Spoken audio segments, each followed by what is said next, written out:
முதல்வரின் முகவரி நிகழ்ச்சிக்கு உங்களை வரவேற்கிறோம்.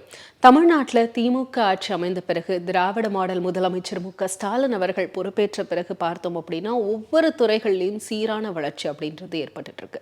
அதுலேயும் குறிப்பாக பார்த்தோம் அப்படின்னா சுற்றுலாத்துறை பெருமளவில் வளர்ச்சி அடைந்திருக்கு. 2023-24 நிதியாண்டில் சுற்றுலாத்துறையால் மட்டும் கிட்டத்தட்ட 31.5 கோடி ரூபாய் லாபம் ஈட்டி கொடுக்கப்பட்டிருக்கு. இன்னைக்கு சுற்றுலாத்துறையில் பல்வேறு திட்டங்கள் முன்னெடுக்கப்பட்டிருக்கு. சுற்றுலாவை மேம்படுத்துவதற்காக தமிழ்நாடு சுற்றுலா வளர்ச்சிக் கழகம் மூலமா என்ன மாதிரியான திட்டங்கள் தற்போது முன்னெடுக்கப்பட்டிருக்கு, களத்துல இந்த திட்டங்கள் எல்லாம் எப்படி செயல்படுத்தப்படுது, இதன் காரணமா சுற்றுலா பயணிகள் எந்த அளவு ஈர்க்கப்படுறாங்க, இப்படி பல்வேறு விஷயங்கள் தான் இந்த நிகழ்ச்சியில இப்ப நம்ம பார்க்க இருக்கிறோம். சுற்றுலாத்துறை அமைச்சர் ராமச்சந்திரன் அவர்களும் பல்வேறு விஷயங்கள் நம்ம கிட்ட பகிர்ந்திருக்காங்க, பார்க்கலாம்.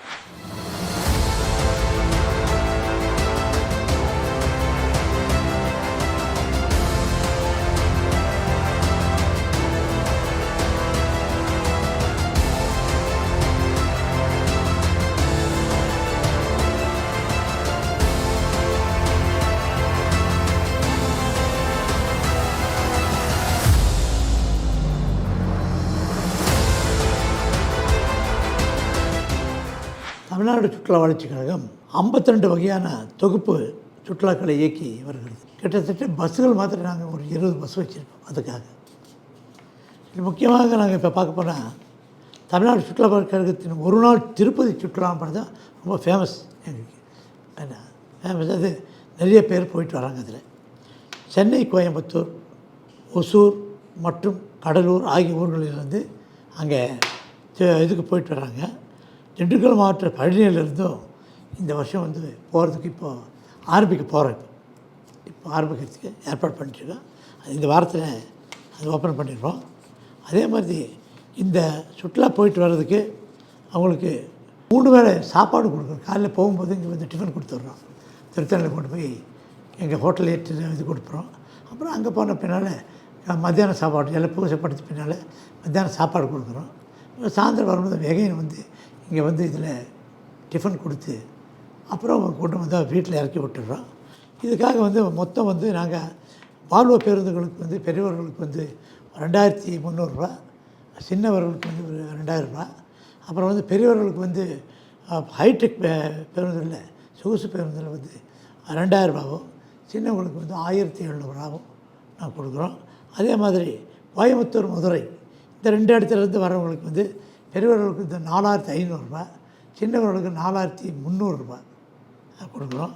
அப்புறம் ஒசூர், கடலூர் ஆகிய பகுதியிலேருந்து பெரியவர்களுக்கு 4800 ரூபா, சிறியவர்களுக்கு 4500 ரூபா கொடுக்குறோம். பழனியிலிருந்து பெரியவர்களுக்கு 5000 ரூபாவும், அப்புறம் சிறியவர்களுக்கு 4600 ரூபா இன்னும் இப்போ ஃபிக்ஸ் பண்ணியிருக்கோம்.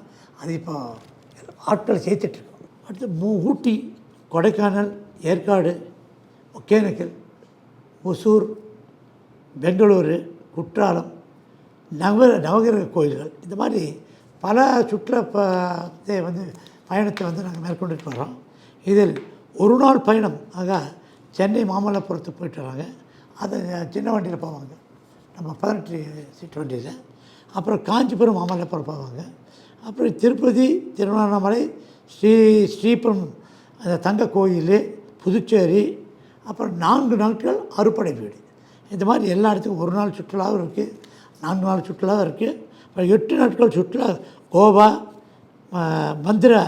மந்திராலயம் இந்த இடத்துக்கு வந்து இதிலேருந்து போவாங்க, சென்னையிலேருந்து போய்ட்டு வாங்க. அது 8 நாள் அனுப்புகிறோம்.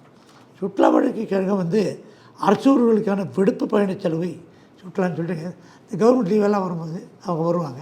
அவங்களுக்கு ஒரு சலுகை கட்டணத்தில் படித்தரோம். அதே மாதிரி மாற்றுத்திறனாளி பள்ளி மாணவர்களுக்கான சுற்றுலா, குழு சுற்றுலா என்ற பல சுற்றுலா ஏற்பாடுகளை செய்து கொண்டிருக்கிறோம்.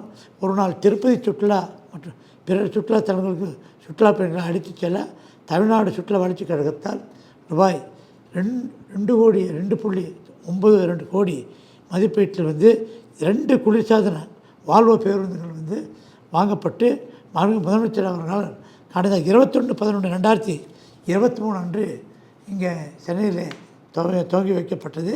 அதே மாதிரி இப்போ தமிழ்நாடு சுற்றுலா வளர்ச்சிக் கழகத்தால் 3 கோடி மதிப்பீட்டில் 5 சொகுசு பேருந்துகள், அதிநவீன சொகுசு பேருந்துகள் வாங்கப்பட்டு மாண்புமிகு முதலமைச்சர் அவர்களால் 1/7/2024 அன்று சென்னையில் துவங்கப்பட்டது என்பதனை மகிழ்ச்சியுடன் தெரிவித்துக் கொள்கிறேன். திராவிட மாடல் ஆட்சியின் நாயகர் நம்ம மாண்புமிகு முதலமைச்சர் அவர்கள் வந்து சுற்றுலாத்துறைக்கு முக்கியத்துவம் கொடுத்து கடந்த 26/9/2023 அன்று தமிழ்நாடு சுற்றுலா கொள்கை 2023 அன்று வெளியிடப்பட்டது.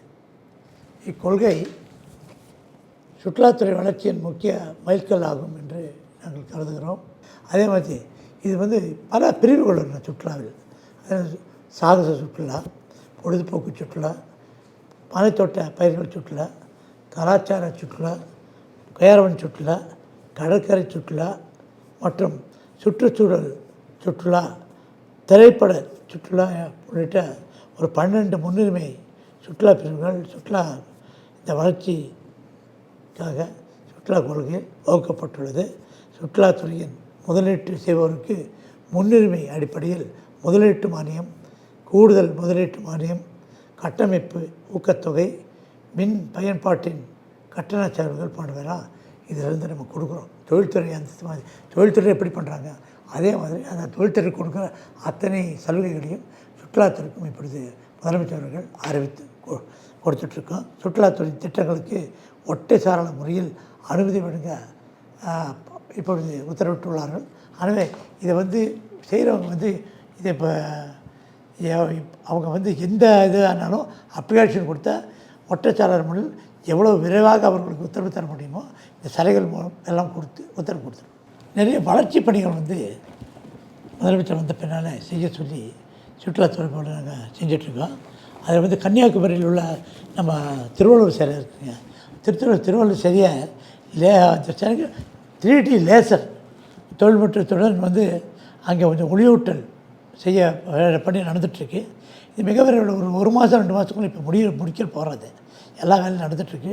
அதை செஞ்சிட்ருக்கோம். அதே மாதிரி கன்னியாகுமரி மாவட்டம் முட்டம் கடற்கரை மற்றும் திருப்பரப்பு நீர்வீழ்ச்சி, அப்புறம் பூம்புகார், அப்புறம் கரூர் பொன்னியாறு, அப்புறம் பிச்சாவரம், இங்கே முதலியார் குப்பம் சென்னையில், குற்றாலம், ஜவ்வாது மலை, அப்புறம் வந்து கொல்லிமலை, உதகை படகு குழாம் போட் ஹவுஸ் பகுதி, புதுக்கோட்டையிலே வந்து முத்துக்கூடா, அப்புறம் திருப்பத்தூர் மாவட்டத்தில் ஏலகிரி, தருமபுரி மாவட்டத்தில் உள்ள ஒகேனக்கல் மற்றும் அந்த வத்தல் மலை போன்ற இடங்கள் எல்லாம் இப்போ வந்து கிட்டத்தட்ட ஒரு 123.30 கோடி மதிப்பீட்டில் சுற்றுலா பணிகள் நடைபெற்று வருகின்றன. இப்பணிகள் வந்து முடிக்கப்பட்டு பயன்பாட்டிற்கு கொண்டு வரப்படும். மதுரை மாவட்டம் வாடிப்பட்டி வட்டம் கீழக்கரை கிராமத்தில் 16 ஏக்கர் பரப்பளவில் தமிழர்களின் வீர விளையாட்டாக திகழும் ஜல்லிக்கட்டிற்கு நமது முதலமைச்சர்கள் முக்கியத்துவம் கொடுத்து அந்த ஜல்லிக்கட்டை வந்து அங்கே நடத்துவதற்கு அது வந்து 62.77 கோடி மதிப்பீட்டில் வந்து கலைஞர் நூற்றாண்டு ஏறு தருவதல் அரங்கம் கட்டப்பட்டு மாண்புமிகு முதலமைச்சர் அவர்களால் 24/1/2024 அன்று அன்றைக்கி அங்கே போய் நாங்கள் எல்லாம் போயிருந்தோம். அங்கே வந்து தொடங்கி வைக்கப்பட்டு தற்போது பயன்பாட்டில் உள்ளது. இந்த அரங்கம் வந்து தமிழ்நாடு கலாச்சாரத்தை வெளிப்படுத்தும் பாரம்பரிய விளையாட்டுகளை பிரபலப்படுத்துவதற்காகவும் பாதுகாப்பதற்காகவும் உருவாக்கப்பட்டது என்பதனை மகிழ்ச்சியுடன் தெரிவித்துக் கொள்கிறேன். இப்போ சுற்றுலா வணிக கழகத்தில் வந்து முதல்ல லாஸில் ஓட்டிட்டு இருந்தாங்க. 2021-22 மொத்த ஆண்டு வருமானம் வந்து அதில் வந்து 84.1 கோடி மொத்த வசூல் பண்ணுது, அவங்க கலெக்ஷன் பண்ணுது. அதில் செலவு போக அவங்களுக்கு வந்து 11.39 கோடி லாஸில். அப்புறம் நம்ம வந்ததுமே ஒரே வருஷத்தில் 2022-23 185.81 கோடி வந்து நமக்கு வருமானம் ஏற்பாடு பண்ணினேன். அது பூரா சுற்றி போய் பார்த்து என்னென்ன பிரச்சனைகள் இருக்குது அதெல்லாம் தீர்த்து கொடுத்து இந்த மாதிரி எல்லாம் செஞ்சு அதனால் மக்களுடைய வருகை அதிகமானட்டு இப்போ அதே மாதிரி போட் ஹவுஸில் என்னென்ன பிரச்சனை இருக்குன்னு பார்த்து அதெல்லாம் சரி பண்ணி கொடுத்த காரணத்தினால கிட்டத்தட்ட 185.81 கோடி ரூபா 2022-23 வந்துச்சு. லாபம் மாத்திரம் 29.99 கோடி ரூபாய் வந்து லாபம் வந்துச்சு. இப்போ அடுத்தது வந்து 23-24 இந்த வருஷம் வந்திருக்கிற எவ்வளோ வருமானம் என்னென்னா 217 கோடி ரூபாய் 155 கோடி ரூபாய் 217 கோடி ரூபாய் வருமானத்தை ஏற்படுத்தி அதன் மூலம் அந்த லாபம் 31.50 கோடி ரூபாய் இந்த வருஷம் லாபம் வந்திருக்கு என்பதனை மகிழ்ச்சியோடு தெரிவித்துக் கொள்கிறேன். நமது முதலமைச்சர் அவர்கள் எல்லா துறையும் நல்ல நிலைமையில் கொண்டு வர்றதுக்காக அவர் பணிகள் மேற்கொண்டு வருகிறார். அவர் அளித்துள்ள அறிவுரைப்படி சுற்றுலா கொள்கை 2023 படி இன்னும் பல பணிகளை இங்கு சிறப்பாக நிறைவேற்றி தமிழ்நாட்டில் சுற்றுலா பயணிகளின் வருகையை எப்போவும் முதல்நிலையாகவே வைத்துக்கொள்வதற்காக உரிய பணிகளை மேற்கொண்டு வருகிறோம். அதே போல் இப்போ ஃபாரினர்ஸ் வெளியூர்லேருந்து நிறைய பேர் வரணுன்றதுக்காக நமக்கு மெயின் இந்த கலாச்சாரம் சொல்ல ஆன்மீக சுற்றுலா ரெண்டுமே இந்த வெளிநாட்டு நாட்டில் தெரிஞ்சு அவங்க விரும்பி வர்ற இடம். கிட்டத்தட்ட நம்மக்கிட்ட இங்கே ஒரு கோயில்கள் ஒரு 12,000 கோயிலுக்கு மேலே பெரிய அந்த சிலைகள் நல்ல சிற்பங்கள் இருக்கிற கோயில்களாக இருக்குது. அந்த கோயில்களுக்கெல்லாம் அவங்க வரணுன்றதுக்காக இப்போது நம்ம ஆட்சி வந்த பின்னால் எல்லா கோயில்களும் HRNC மூலமாக அந்த துறை மூலமாக எல்லா கோயில்களும் படிப்படியாக அதெல்லாம் இதை பண்ணி பெயிண்ட் அடித்து ரிப்பேர் பணிகளை எல்லாம் செஞ்சுட்டு வராங்க. மிக நிச்சயமாக எதிர்காலத்தில் இந்த சுற்றுலாத்துறை நம்பர் 1 வரும். சுற்றுலாத்துறை எந்த அளவுக்கு வளர்கிறதோ அந்த அளவுக்கு சுற்றுலாத்துறை இந்த நாட்டுக்கு அதிகமான வருமானம் வரும். அந்த தலைவருடைய $1 டிரில்லியன் கனவு இந்த 2030க்குள்ளே $1 டிரில்லியன் இப்போ பொருளாதாரத்தை உயர்த்த வேண்டும் என்ற அந்த நோக்கத்துக்காக சுற்றுலாத்துறை அதன் பங்களிப்பை மிக நிச்சயமாக அளிக்கும் என்பதனை நான் தெரிவித்துக்கொண்டு மேலும் மேலும் வளர்ச்சிக்காக நாங்கள் தலைவர் நமது முதலமைச்சர் அவர்களின் கட்டளைப்படி உழைப்போம் என்று தெரிவித்துக் கொள்கிறேன். வணக்கம் சார், நான் கலைவாணன். இவர் எங்கள் அப்பா திருப்பதி. ரொம்ப வருஷமாக இந்த இடம் எங்கள் அப்பா தான் வாங்கினார். இதுக்கு முன்னாடி இந்த இடம் வெறும் தரிசு நிலமாக அங்கே வெறும் ஒன்றுமே இல்லாமல் இருந்தது. இதுதான் முதல்ல கலைஞர் திட்டத்தினால இந்த இடத்துக்கு இப்போது ஒரு உயிர் வந்திருக்கு. ஸோ தரிசு நிலமாக இருந்தது, இப்போது பச்சை பசேல்னு எங்கள் இருமை பார்க்க பச்சை பசேல்னு இருக்குது. ஸோ எங்களுக்கு ரொம்ப சந்தோஷமாக இருக்குது. வெறும் அந்த செடி தான், அந்த கீழே இருந்த தொடப்பம் செடி தான் இருந்தது. இப்போ பார்த்தீங்கன்னா மா, கொய்யா, தேக்கு இந்த செடியெலாம் கலைஞர் திட்டத்தினால தான் இங்கே எங்களுக்கு வந்தது. கவர்மெண்ட்லேருந்தே எங்களை அப்ரோச் பண்ணாங்க. இந்த மாதிரி இந்த இடம் உப்பு தண்ணியாக இருக்குது, அதனால் தரிசு நிலமாக இருக்குது, இந்த பச்சை பசேல்னு மாற்றணும், இந்த திட்டத்துக்கு நீங்கள் ஒத்துழைக்கிறீங்களான்னு கேட்டாங்க. எங்களுக்கு ரொம்ப சந்தோஷமாக இருந்தது. சரி, கவர்மெண்ட்டே நம்மளுக்கு உதவி செய்கிறாங்களே அப்படின்னு சொல்லிட்டு அதனால் நாங்கள் பேசினோம், குழு அமைச்சோம். அவங்க தான் ட்ரிப் இரிகேஷன் போட்டாங்க. அதுமாரி கவர்மெண்ட்லேருந்து தான் அந்த டிராக்டர் வேளாண் தேட்டருக்கு தான் எங்களுக்கு உதவி செஞ்சிட்ருக்கு. ஸோ அது அஃபோர்டபுளாகவும் இருக்குது, சீப்பாகவும் இருக்குது. வாரத்துக்கு மீன் 1 ஹவருக்கு $500 தான். ஸோ அதனால் அடிக்கடி மாதத்துக்கு ஒரு வாட்டி அது புக் பண்ணுறோம். ஸோ அவங்க ஹெல்ப் பண்ணிகிட்ருக்காங்க. அதுபோல் இல்லாமல் வேளாண் துறையிலேருந்து அடிக்கடி எல்லா செடியும் பார்க்குறாங்க, பராமரிக்கிறாங்க. நிறைய கெமிக்கல்ஸ் கொடுத்தாங்க, அப்புறம் நிறைய ஃபர்டிலைசர்லாம் கொடுத்தாங்க செடிக்கு. ஸோ அது மாதிரி உதவி செஞ்சுட்டு தான் இருக்காங்க. இதை பாருங்கள், முதல்ல இந்த இடத்துல கொய்யா 60 வருஷமாக இங்கேருந்து நாங்கள் ஒரு பழம் கூட பார்க்கல. ஸோ முதல்ல இந்த இடத்துல ஒரு ஃப்ரூட், ஒரு பழம் வந்திருக்கு இந்த இடத்துலேருந்து. ஸோ அதே எனக்கு ரொம்ப சந்தோஷமாக இருக்குது.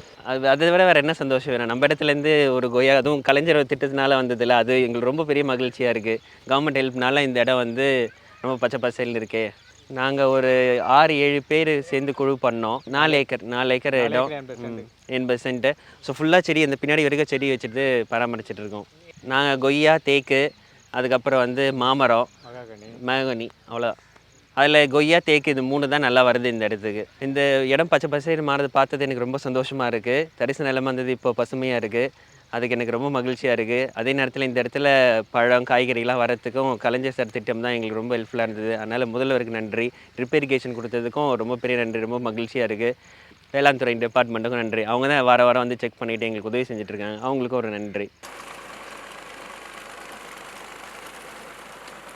வணக்கம் சார், நான் செங்கல்பட்டு மாவட்டம் திருப்பூர் வட்டம் 109 பட்டிப்புலம் கிராமத்தை சேர்ந்த ராமதாஸ் சார் என் பேர். நான் ஒரு விவசாய நிலம் தரிசு நிலம் இந்த இடத்த நம்ம வேளாண்மை துறை கலைஞர் காப்பீட்டு திட்டத்தில் எங்களுக்கு இது ஹெல்ப் பண்ணி நாங்கள் தரிசு நிலத்தை வயல் நிலமாக மாற்றின்னு இருக்கிறோம் சார். தண்ணி 45 அடிக்கு மேலே தான் கீழே தான் சார் இருக்குது. அதனால் நாங்கள் குட்டிகள் நம்பி தான் இருக்கோம். எங்களுக்கு எந்த விதமான இதுவும் கிடையாது சார். அதனால் கலைஞருக்கு நன்றி. எங்களுக்கு வேளாண்மை துறை ரொம்ப சாதகமாக இது பண்ணுறதுனால அவங்களுக்கும் நன்றிங்க சார். இங்கே நெல் விவசாயம் மட்டும் தான் பண்ண முடியும், வேறு எதுவும் பண்ண முடியாதுங்க ஐயா. ஏன் தரிசு நிலமாகுதுன்னு கேட்டாங்க. எங்களால் இப்போ தண்ணி கிடையாது, அதனால் நாங்கள் விவசாயம் பண்ண முடியல சொன்னதுக்கு, அப்படியே இருந்தாக்கா நாங்கள் உங்களுக்கு உதவி பண்ணுறோமான்னு கேட்டாங்க. எந்த திட்டத்தில் கேட்டாக்கா நாங்கள் கலைஞர் காப்பீட்டு திட்டத்திலேருந்து நாங்கள் உதவி பண்ணுறோம், நீங்கள் யூஸ்ஃபுல்லாக இருப்பீங்களானாக்கா இருப்போம்னு சொன்னாங்க. அதனால் வேளாண்மை துறை எங்களுக்கு ஊக்குவிப்பத்தை கொடுத்தாங்க. ஊக்குவிப்பு கொடுத்த உடனே அவங்க கொஞ்சம் கூட மாட வந்து இந்த டிராக்டர்கள்லாம் வந்து மானியத்தில் வந்து வெளி டிராக்டர் வந்து 1500 ரூபாய், இவங்க வந்து 500 ரூபாய் டிராக்டர் மானியத்தில் வந்து எங்களுக்கு வந்து உதவி பண்ணாங்க. இந்த வேளாண் துறைக்கு ரொம்ப நன்றி சார். வணக்கம் சார், என் பேர் வந்து தனசேகரன். நாங்கள் வந்து அக்ரிகல்ச்சரில் வந்து பயிரெலாம் ஏன் சும்மா ஏன் தரிசு இல்லாமல் போட்டு வச்சுக்கிறீங்க கேட்டாங்க. எங்கள் தண்ணியெலாம் சரியில்லைன்னு சொன்னோம். அவங்க தான் தண்ணி ஏற்பாடு பண்ணாங்க. அதுலேருந்து பயிர் வச்சுன்னுக்கிறோம். கொஞ்சம் போர் போட்டாங்க, போர் போட்டு கழனி பக்கத்தில் விட்டுக்கிறாங்க. நாங்கள் பழுப்பு வச்சு கொஞ்சம் எடுத்துக்கிறோம். வணக்கம் சார், என் பேர் டெல்லி பாஸ்கர். நான் பட்டிப்புலம் கிராமத்தை சேர்ந்தவன் தான். இப்போது எங்கள் விவசாய குழு டிபார்ட்மெண்ட்டில் தரிசு நிலங்களை கலைஞர் திட்டம் மூலமாக தரிசு நிலங்களை பரிசு நிலங்களாக மாற்றணும்னு சொல்லி ஒரு ஸ்கீம் கொண்டு வந்தாங்க. அதில் வந்துட்டு தரிசு நிலங்கள் நாங்கள் ஃபஸ்ட்டு தேர்வு பண்ணுறதுக்கு எங்களை அணுகுனாங்க. நாங்கள் எல்லாம் சேர்ந்து ஒரு குழு அமைச்சோம். தரிசு நில தொகுப்பு விவசாயிகள் சங்கம் ஒரு 17 பேர் கொண்ட குழு வந்து ஏற்பாடு பண்ணியிருக்கோம். அதில் வந்து எந்தெந்த இடம்னு பார்த்து தேர்வு பண்ணோம். இந்த பக்கத்தில் ஒரு 10 ஏக்கர் கிடச்சிது எங்களுக்கு. அதோட அந்த விவசாய நிலத்தில் ஒரு 5 ஏக்கர் கிடச்சிது. கடைசியாக வந்து தண்ணி நம்ம பார்க்கும் தண்ணி வந்து இங்கே பற்றாக்குறை, தண்ணி இல்லாமல் இருந்தது. ஃபஸ்ட்டு இதுக்கு தண்ணி முக்கிய அவசியம் தேவை. தண்ணி பற்றாக்குறை இருந்தது. வெள்ளம் 2 போர் போட்டு பார்த்தாங்க. வேளாண்மை பொறியியல் துறை மூலமாக வந்து ஏற்பாடு பண்ணாங்க. அது வந்து தண்ணி கிடைக்கல, 2 முறை தண்ணி கிடைக்கல. ரொம்ப கஷ்டப்பட்டு பார்த்தா அப்புறம் கடைசியாக ஒரு 2 இடத்த தேர்வு பண்ணி தண்ணி கிடச்சிதாங்க. அங்கே வந்து தண்ணி கிடச்ச பிறகு அதுக்கப்புறம் தான் அதை டெவலப் பண்ண முடியும் அப்படின்றதில் தண்ணி ரொம்ப கஷ்டப்பட்டு சிரமப்பட்டு அனுமதியெலாம் வாங்கி சோலார் போட்டாங்கன்னா கரண்ட் வசதி இல்லைன்றதால சோலாரே முயற்சி பண்ணி ஏற்பாடு பண்ணாங்க. ரெண்டு போர் போட்டிருக்காங்க. 2 போர்லேயும் சோலார் 5 HP மோட்ரு போட்டு தண்ணியை ஃபஸ்ட் நம்ம எடுத்து தான் அதுக்கப்புறம் இது தேர்வு பண்ணோம். முதல்ல வந்து இப்போ தரிசனம் ரொம்ப புல், தைல மரம் அதெல்லாம் ரொம்ப நம்ம அதெல்லாம் ஃபஸ்ட்டு புதரெல்லாம் நீக்கி சுத்தம் பண்ணிவிட்டு அதுக்கப்புறமா மறுபடியும் புழவெல்லாம் நல்லா ஓட்டி அதுக்கப்புறம் வந்து தோட்டக்கலைத்துறை மூலமாகவும் விவசாயத்துறை மூலம் 2 பேருமே சேர்ந்து இதை வந்து இப்போ செடி நடுறதுக்காக பிளான் பண்ணாங்க. அதுக்கெல்லாம் இப்போ அப்புறம் ட்ரிப்பு வந்து போகணுன்னு சொல்லிட்டு அது வந்து நேரடியாக தண்ணி பாச முடியாது, கவலை மூலமாக அது இப்போ அதிகமாக தண்ணி வர சொல்லி அது சொட்டு நீர் பாசனம் மூலமாக தர முடியும்னு சொல்லி அது ஒரு பிளான் பண்ணி அதுக்கு ஒரு இது பண்ணி அப்புறம் சொட்டு நீர் பாசனம் சொல்கிறேன். அப்புறம் இந்த தோட்டக்கலைத்துறை மூலமாக அக்ரிகல்ச்சர் மூலமாகவும் மா, தேக்கு, கொய்யா மற்றும் சில நம்ம மகாகனி அது மாதிரி மரங்கள்லாம் தேர்வு பண்ணி விவசாயம் நட்டாங்க. அதுக்கப்புறம் நட்டது அதுக்கப்புறம் முறைப்படி தண்ணி பாசனம் கிடச்சிது. அதுக்கப்புறம் 2 விவசாயிகளும் சேர்ந்து அவங்க முயற்சினாலையும் இது வந்து எங்கள் கிளஸ்டரோட அந்த குழுவோட முயற்சினால சேர்ந்து இது வந்து இது பண்ணி கலைஞர் திட்டம் மூலமாக இது வந்து எல்லாருக்கும் கிடச்சிது. அதோடு வந்து அதுக்கப்புறம் இப்போ வேளாண்மை பொறியியல் துறை மூலமாக சில ஏரிகள்லாம் தூர் வாரத்துக்கு ஏற்பாடு வந்தாங்க. இங்கே வந்து அது நாங்கள் அதை பயன்படுத்திட்டு ஒரு 2 ஏரி, இந்த பெரிய ஏரி ஒன்று இங்கே 2 ஏரி இருக்குது, ரொம்ப ஆழப்படுத்தாமல் அதில் தண்ணி அதுக்காக அது வந்து அவங்க ஒரு 20 நாள் சற்று கஷ்டப்பட்டு அவங்க டோசர் மூலம் அவங்க எந்திரங்கள் மூலமாக எல்லாத்தையுமே சுத்தம் பண்ணி எங்களுக்கு இப்போ தண்ணி நல்லா நிற்குது. இப்போ அது மழை பெய்ய தண்ணி வெளியே போகாமல் இப்போ தண்ணி சோர்ஸ்லாம் அதிகமாக இருக்குது, நல்லா நிற்குது. அது மூலம் சில திட்டங்கள் மூலமாக எல்லாருக்கும் வந்து மரக்கன்றுகள்லாம் கொடுத்த வீடு வரும் மரக்கன்றுலாம் கொடுத்துருக்காங்க. வீட்டில் இருக்கவங்களுக்கெல்லாம் கோழி வளர்ப்பு, ஆடு வளர்ப்பு, அது மாதிரி மாடு வளர்ப்பு, அது மாதிரி சில திட்டங்கள் கலைஞர்கிட்ட வந்து எல்லோரும் கொஞ்சம் பயனுள்ளதாக இருக்குறீங்க. உண்மையிலே இப்போ பார்க்கும்போதே சந்தோஷமாக தான். இதில் வந்து அந்த மாதிரி பார்க்க முடியாது, பச்சையாக பார்க்க முடியாது. வெயில் காலத்தில் தான் ஒரு தைல மரமாக அந்த மாதிரி மரம் தான் இங்கே வரும். அது மாதிரி அதுவும் நல்லா இருக்காது. இப்போ வந்து பார்க்குறது எவ்வளோ சந்தோஷமாக இருக்குது. வந்து பார்த்தோன்னே இந்த சின்ன முயற்சினால் அவர் விவசாயியோட முயற்சியும் இந்த வேளாண்மை துறை மூலம் அந்த முயற்சியும் சேர்ந்து தான் இந்தளவுக்கு ஏற்பாடு பண்ணியிருக்காங்க. இந்த அக்ரிகல்ச்சர் மூலமாக அந்த உழவுக்கு வேண்டிய இயந்திரங்கள் அதெல்லாம் வந்து கொடுக்குறதால அதுவும் கொஞ்சம் கம்மியான வாடகையில் எங்களுக்கு கிடையாது. அடிக்கடி உரம் ஓட்டி இந்த புல்லெல்லாம் நீக்கி நல்லா பண்ணிட்டு வராங்க. இதில் எல்லாருக்கும் பயனுள்ளதாக இருக்குது. கலைஞர் திட்டம் மூலமாக நாங்கள் வந்து முதல்வருக்கு நன்றி தெரிவிச்சுக்கிறோம். வணக்கம், என் பேர் அமுதா, வேளாண்மை உதவி இயக்குனர், திருப்பூர் வட்டாரம், செங்கல்பட்டு மாவட்டம். இப்போ நம்ம இருக்கிறது பட்டிப்புலம்ன்ற ஒரு வில்லேஜு. இது வந்து எங்கன்னா ஈசிஆரில் இருக்குது. ஸோ ஈசிஆரில் வந்து இந்த இடம் வந்து கலைஞர் காவியடிப்பி திட்டத்தில் வந்து நாங்கள் முதல்ல 21-22 வந்து செலக்ட் பண்ணோம். அதாவது தரிசு நில மேம்பாடு திட்டம். தரிசு நிலத்தில் வந்து இது வந்து பார்த்திங்கன்னா ரொம்ப புதருங்களா எதுவுமே வந்து பாசனத்துக்கு வசதி இல்லாமல் அவங்க வந்து அப்படியே விட்டு வச்சுருந்தாங்க. ஸோ இதில் வந்து கலைஞர் திட்டத்தில் கொடுக்கப்பட்ட கைட்லைன்ஸ் படி நாங்கள் வந்து எங்களோட வேளாண்மை உதவி அலுவலர் எல்லாருமே இங்கே ஒரு டீமாக நாங்கள் வந்து இங்கே விவசாயிகளை அணுகி ஒரு குழுவாக வந்து ஏற்படுத்தி இந்த இடத்த வந்து விவசாய பயன்பாட்டுக்கு கொண்டு வரணும்னு முடிவு பண்ணி இதில் வந்து வேளாண்மைத்துறை, தோட்டக்கலைத்துறை, வேளாண்மை பொறியியல் துறை எல்லாருமே இணைந்து இங்கே வந்து நம்ம வேலை பார்த்துருக்கோம். பொறியியல் துறை மூலமாக வந்து போர் போட்டு 2 போர் போட்டு தண்ணி வசதி பண்ணி கொடுத்துருக்காங்க. தூர்வாரி அவங்க வந்து அது கிணறு குட்டைங்களெல்லாம் தூர்வாரி ஒரு நீர்ப்பாசனத்துக்கு ஒரு மேம்படுத்தப்பட்டு கொடுத்துருக்காங்க. விவசாயிங்களுக்கு வந்து இந்த இடம் வந்து அக்ரோ ஃபாரஸ்ட்ரி மாதிரி ஒரு தோட்டக்கலைத்துறை மூலமாக கொய்யா போன்ற மரங்களும், வேளாண்மை துறை மூலமாக தேக்கு, குமிழ் போன்ற மரங்களும் கொடுக்கப்பட்டு இங்கே வந்து நடப்பட்டிருக்கு. இந்த இடைப்பட்ட இடத்துல வந்து உளுந்து பயிரிடப்பட்டு அதுவும் ஒரு வருமானத்துக்கு பண்ணப்பட்டிருக்கு.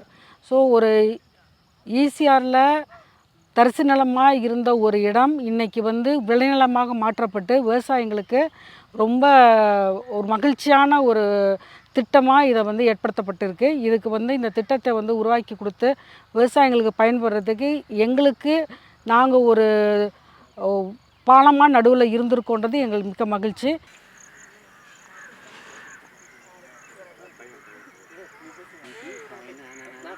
டிம்பர் வேல்யூ இருக்கிற குமிழ், தேக்கு, கடம்பா போன்ற மரங்களும் இருக்குது. இது பார்த்திங்கன்னா ஒரு 10 வருஷத்தில் மேலே ப்ளைவுட் அந்த மாதிரி அதுகளுக்கு யூஸ் ஆகும். நீங்கள் தோட்டக்கலைத்துறைமாக கொடுக்கப்பட்ட கொய்யா அந்த மாதிரி மரக்கன்றுகளும் இருக்குது, பல வகைகளும் இருக்குது. ஸோ பல வகைகள் பார்த்திங்கன்னா உங்களுக்கு வந்து ஒரு 5 வருஷத்தில் உங்களுக்கு பழம் வந்து அவங்களுக்கு ஒரு ஈல்டு கிடைக்கும்.